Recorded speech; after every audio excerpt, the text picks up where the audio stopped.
சென்னையிலிருந்து ரயில்கள் மூலம் வெளிமாநிலங்களுக்கு ரேஷன் அரிசி கடத்தி செல்வது தொடர்பாக ரயில்வே பாதுகாப்பு படை ஆய்வாளர் அழகர் சாமியுடன் நமது செய்தியாளர் மணிகண்டன் நடத்திய கலந்துரையாடலை இனி பார்க்கலாம்.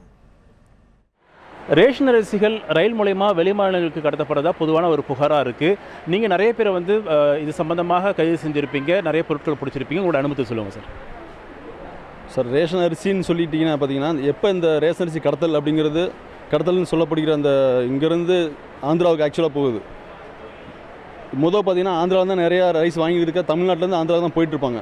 தமிழ்நாட்டில் இப்போ அந்த விலையில்லா அரிசி கொடுக்குறது ஆரம்பிச்சதுலேருந்து பார்த்தீங்கன்னா ஆந்திராவிலேருந்து இந்த அடித்தட்டு மக்கள் இங்கே 1 கிலோ 5 ரூபா 10 ரூபாய்க்கு இந்த மாதிரி வாங்கிட்டு அவங்களோட சொந்த உபயோகத்துக்காகவும், சில பேர் அவங்களோட சொந்த உபயோகத்துக்கு இல்லாமல் மற்றவங்களுக்கு இன்னொரு 5 ரூபா சேர்த்து 5 ரூபாய்க்கு வாங்குறாங்க வச்சுக்கோங்களேன். ஆந்திராவில் ஒரு 10 ரூபாய்க்கு விற்றாங்கன்னா 5 ரூபா லாபம் கிடைக்குமேன்னு சொல்லி சில பேர் வாங்குறவங்க இருக்காங்க. ஆனால் நாங்கள் ட்ரெயினில் போகிறப்ப பார்க்குறப்ப ஒரு பெண் அவங்க கையில் 20 கிலோலேருந்து 30 கிலோ வரைக்கும் கையில் வச்சுருப்பாங்க. அப்படி அவங்கள்ட்ட கேட்குறப்ப என்ன சொல்லுவாங்கன்னா, எங்கள் பொண்ணு வீட்டிலேருந்து நாங்கள் எக்ஸஸாக இருந்த ரைஸை நாங்கள் வாங்கிட்டு போகிறோம், இல்லை எங்கள் ரிலேட்டிவ் வீட்டிலேருந்து வாங்கிட்டு போகிறோம் அப்படின்னு சொல்கிறப்ப இது நம்ப தகுந்த மாதிரி தான் இருக்கும்.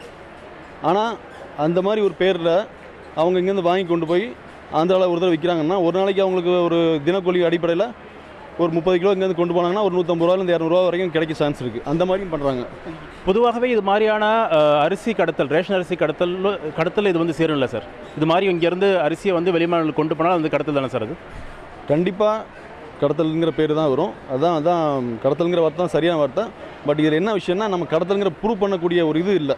இப்போ ஏன்னா பில்லு கிடையாது இந்த சென்ஸ் எப்படின்னா, எங்கள் பொண்ணு வீட்டிலேருந்து வாங்கிட்டு போகிறேன்னு சொல்லுவாங்க. நம்ம அந்த ஒரு 30 கிலோ 20 கிலோ அரிசி மூட்டைக்காக நம்ம அவங்க பொண்ணை கூப்பிட்டு விசாரிக்கிறதோ இல்லை ரெண்டையும் வச்சு விசாரிக்கிறதோ ப்ராக்டிக்கலாக முடிகிறதில்ல. ஏன்னா பார்க்குறப்ப அவங்க பார்த்தீங்கன்னா ரொம்ப ஏழப்பட்ட மக்களாக இருக்காங்க. அப்படிப்பட்டவங்களாம் கொண்டு போய் யார் ஹைஃபை ஆள் மூட்டையாக ஒரு 100 மூட்டை 100 கிலோ மூட்டை உள்ள ஒரு இதையை கடத்துறது கிடையாது. 20 கிலோ 30 ரூபா தான் கையில் கொண்டு போகிறாங்க, 30 கிலோ உள்ள தான் கண்டிப்பாக கொண்டு போகிறாங்க.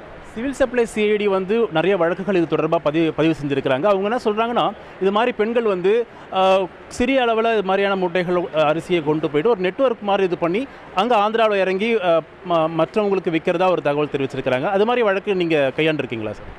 நாங்கள் இந்த ட்ரெயினில் பார்க்குறோம். எப்படின்னு சொன்னால், இப்போ இந்த ஒரு ட்ரெயின் வருதுன்னு வச்சுங்களேன், ஒவ்வொரு கோச்லேயும் ஒவ்வொரு லேடிஸ் இருக்கிறாங்க. ஒவ்வொருத்தவங்க கையிலையும் 20 கிலோ 30 கிலோ தான் இருக்கும்.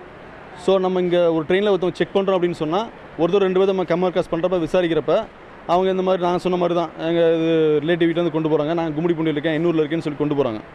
ஸோ நீங்கள் சொன்ன மாதிரி ஒரு 10 பேர் தனித்தனியாக ஒரு 30 கிலோ 30 பேர் கொண்டு போனாங்கன்னு சொன்னால் 10 பேருக்கிறப்ப 300 கிலோ ஆயிடுச்சு. அப்படி ஒவ்வொரு ட்ரெயின்லையும் போனாங்கன்னு சொன்னால் கண்டிப்பாக இது ஒரு மாஸ் கடத்தலுங்கிறத நம்ம சொல்லலாம். இது மாதிரி அதாவது வழக்குகள் பதிவு செய்து அரிசிகள் பறிமுதல் பண்ணியிருக்கீங்களா நீங்கள்? கடந்த வருடம் மட்டுமே, அதாவது 2016 வருடத்தில் மட்டுமே Chennai central main station, local station இதெல்லாம் சேர்த்து பார்த்திங்கன்னா 40 டன் பிடிஎஸ் ரைஸ், அதாவது ரேஷன் அரிசியை பறிமுதல் பண்ணியிருக்கோம். பறிமுதல் பண்ணி civil supplies department hand over பண்ணியிருக்கோம். ஏதாவது வழக்குகள் யார் மேலே பதிவு பண்ணியிருக்கீங்களா, இல்லை யாராவது பிடிச்சி இது சம்மந்தம் யாராவது பிடிச்சி சிவில் சப்ளை சிஐடிக்கு ஒப்படைச்சிருக்கீங்களா சார்? அந்த மாதிரி நபர்கள் நாங்கள் பிடிச்சி கன்ஃபார்மாக இவங்க கடத்துறதுக்காக தான் அந்த அரிசியை கொண்டு வந்திருக்காங்கிறப்ப அந்த மாதிரி ஆள் நாங்கள் பிடிச்சி சிவில் சப்ளை ஹேண்ட் ஓவர் பண்ணியிருக்கோம். அவங்க வழக்கு பதிவு செய்து விசாரணை நடத்துகிறாங்க. பொதுவாக சென்னையிலேருந்து எந்தெந்த ஊர்களுக்கு இது மாதிரி அரிசிகள் கடத்தப்படுது சார்?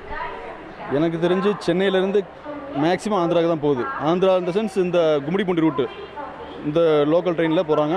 எக்ஸ்பிரஸ் ட்ரெயினில் இந்த ஹவுரா கோரமண்டல் இந்த மாதிரி ட்ரெயினில் அன்ரிசர்வ் கோச்சில் ஏற்றிட்டு போகிறாங்க. நன்றி சார். பொதுவாக ரேஷன் அரிசிகள் சென்னையிலிருந்து ஆந்திர மாநில எல்லைக்கு கடத்தப்படுவதாகவும், இதுபோன்று கடத்திய அரிசிகளின் மதிப்பு கடந்த ஒரு வருடத்தில் 40 டன் அளவுக்கு பறிமுதல் செய்யப்பட்டிருக்கிறதாக ரயில்வே பாதுகாப்பு படையினர் தெரிவித்திருக்கிறார்கள். நியூஸ் 7 தமிழுக்காக ஒளிப்பதிவாளர் கார்த்திகுடன் மணிகண்டன்.